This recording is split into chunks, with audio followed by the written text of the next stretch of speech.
Okay, welcome to part 2 of our discipline training. Is there a specific aspect of classroom management where you feel over-tolerant or perhaps over-reliant? I hope you've considered that for yourself.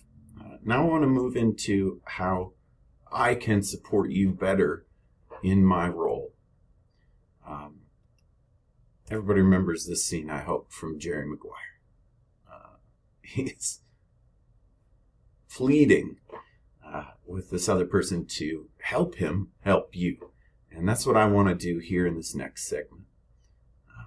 Before we get into it, I want to just use an example to kind of illustrate how we can do this better. So, everybody's seen Law and Order, right? We know how the justice system works. Police arrest someone after detectives have built a case, and then prosecutors present all this evidence to the jury and the judge, who can then pass a sentence and give this criminal a punishment that fits the crime. In this case, he's saying armed robbery, grand larceny, burglary, resisting arrest. He gets 5 years in a maximum security prison. That's how, ideally, the justice system works, right? But imagine a different scenario. In an alternate universe where the justice system is flawed, and police arrest a criminal and bring him directly to the courts, and they say, this guy did a crime. And the judge says, well, what crime did you commit? I don't have any evidence. You got to tell me. This criminal knows that he's going to get off. He's got that sly look on his face. He can say whatever he wants. And there's little that this judge can do to compel him to, be truthful about the crimes he's committed. Sometimes that's the way I feel when teachers send students to the office with essentially a blank rad form. I've got this student sitting across from me, and they've got that same sly look on their face.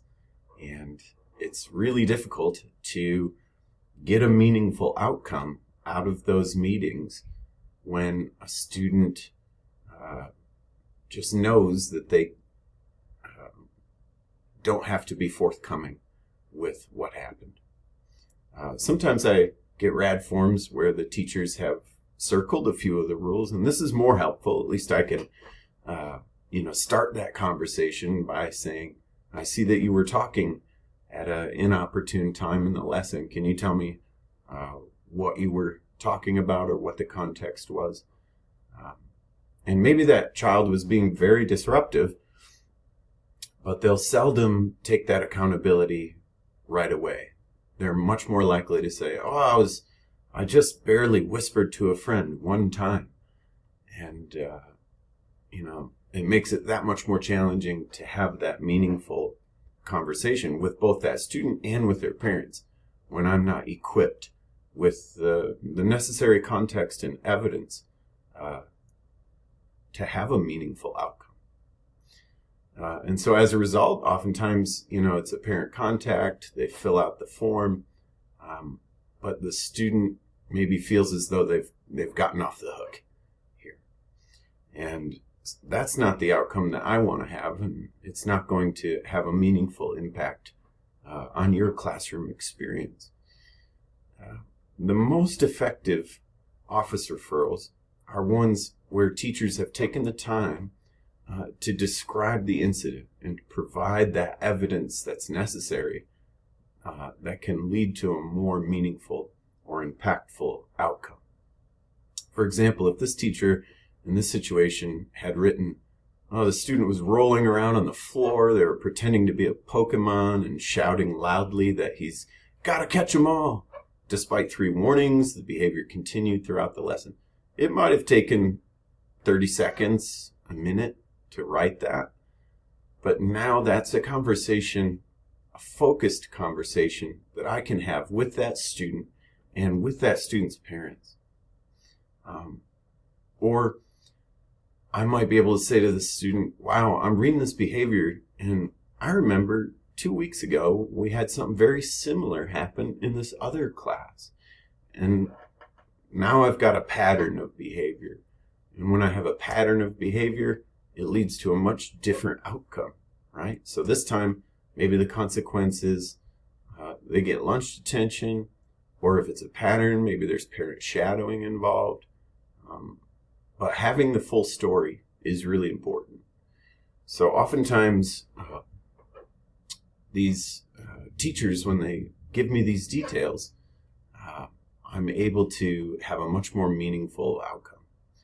Some teachers will even come right down to the office with the student. I used to do that all the time. If there's a SPED instructor or a middle school instructor in the class, I could say, hey, I need you to watch these guys for a minute. I got to go address this. And then I could give the full context and history to Mr. Marsden or whoever so that they have the full story. It's all about ROI, return on investment. If you invest 20 seconds into incompletely filling out the RAD form, it might be an unhelpful outcome. I hate to say it, it's not what I want, but this is the reality. Taken 60 seconds, it's only an additional 40 seconds, but it will always lead to a more meaningful outcome, I promise. And so it might be worth your time to consider, what could I have my students do for 60 seconds while I fill out this RAD form? Speaking of RAD forms, they'll be new. One small change next year. We're going to add this line right here, parents already contacted. And you can circle yes or no. And that will help me to understand if you've already addressed it with the parents. And that affects our progressive discipline plan. Progressive discipline means when students continue to exhibit the same behavior over and over, each time they do, there's a progressively more severe consequence. The first time they are sent to the office, it's usually parent contact, and I give parents the opportunity to address it with that student. And if the behavior continues, failing that, now we get into lunch groups, 1 day, 3 day, 5 days of lunch group. And if the student refuses to change that behavior despite all this time in lunch group, then we involve the parents more actively here at the school.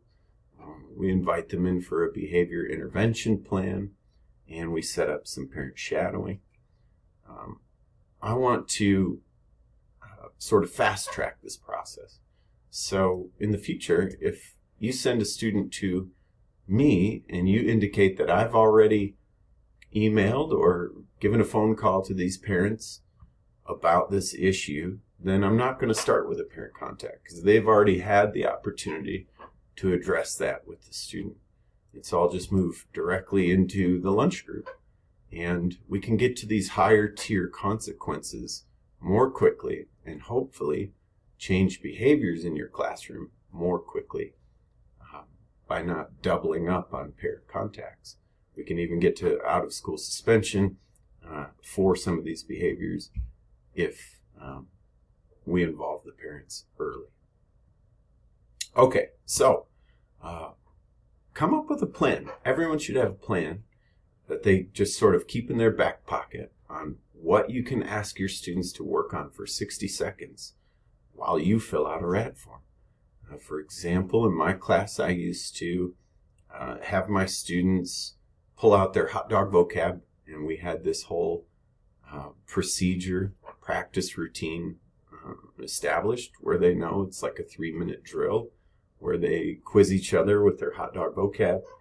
And, while students are doing that independently, I could take care of something small that had come up. Okay, good eggs. Discipline is not just about what we tolerate and what we correct. It's also about what we incentivize. And so I want to hold students up on a pedestal when they have consistently demonstrated excellence, whether through model behaviors or academic rigor, because they're kind and respectful, or they demonstrate leadership. When you have those truly good eggs, you know the kids I'm talking about. They're the ones who always show up on time and raise their hand, and they're polite, and they don't just do enough to get an A, they do their very best. These are the students that we want to champion. We want to put them up on that pedestal and shine a light on them and say, this is who we are. This is who everyone should strive to be. And that's the purpose of the Good Egg Award. I know a lot of teachers, we want ways to reward a student, a tough kid who struggles a lot, when they have a good day. We want to reward that. But I don't think the Good Egg Award is meant for that. Use Lions Pride Bucks or some other candy, whatever incentive you want for that purpose when a tough kid has a rare good day. But reserve these Good Egg Awards for those students who have consistently, over weeks and months, demonstrated excellence. Maybe 1 to 2 students a month is a good goal. Every month, just send one kid down here, and we give them a whole host of options that they can choose for a reward. But sometimes those really good egg kids, they go unnoticed because we're so busily focused on the kids who are disruptive or the kids who struggle, that these really, truly good egg kids, although they deserve the world, they sometimes get overlooked. So let's make sure we're holding them up and shining a light on them. Discipline summary from this last year. A couple of things I want to highlight here. About half the time students are sent to the office, it's for a first-time offense. And that tells me that it's effective in that most of the time that Tier 1 consequence is enough. About 41% of the time it's in that lunch detention tier, 6% parent meeting and shadowing, 5% out-of-school suspensions. The majority of days I get between 5 and 10 office referrals on any given day. But we see these spikes periodically. And typically they're before a break. Like here's Thanksgiving break right here. And you can see we had 16 office referrals that day. Here again, we had 16 or 17 the day before spring break right here. And so we can kind of be aware of that as teachers. And when those breaks are approaching, we can get out in front of them a little bit and reteach those champs and procedures, hopefully tamp that down. Points. Every time a student is sent to the office for any kind of office referral, they get points. If it's a tardy, it's 3 points. If it's, violence, maybe it's 10 points. And I track those points and those behaviors throughout the year. And a couple of trends to notice. We saw some remarkable progress with the 8th graders here in the yellow in the 4th quarter last year. They really shaped up. Whereas 6th graders, their behaviors kind of escalated into that 4th term. You 6th grade teachers, I know you know what I'm talking about here. And 7th graders last year were largely, they're pretty consistent throughout the year in terms of total number of points. Okay, I'm going to pause the video here and we'll wrap it up with broken windows in part 3.